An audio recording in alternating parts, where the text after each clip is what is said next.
Hey, what's going on? You know who it is. You know what it is. All right, you guys, peep game. All right.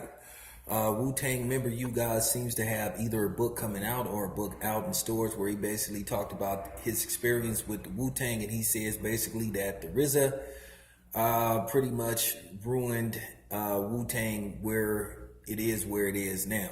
Now, keep in mind, he also said in the book that at the same time they needed somebody calling the shots, but at the same time it became a dictatorship from like the top to the bottom. He said some members of the Wu-Tang were not allowed to use the patented trademark Wu-Tang symbol for some of their albums.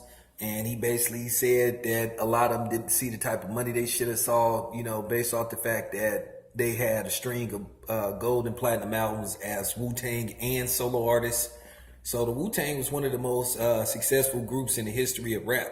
It was like quite a bit of them, Method Man, Old Dirty Bastard, Raekwon, Ghostface Killer. They all had pretty much successful solo careers, and they also were successful as members of the Wu-Tang. And he just basically said that the RZA just ruined everything. He said where basically the RZA had A+ representation. And he said basically they didn't have anything, but at the end of the day, that's up to y'all to go get the proper people to represent y'all.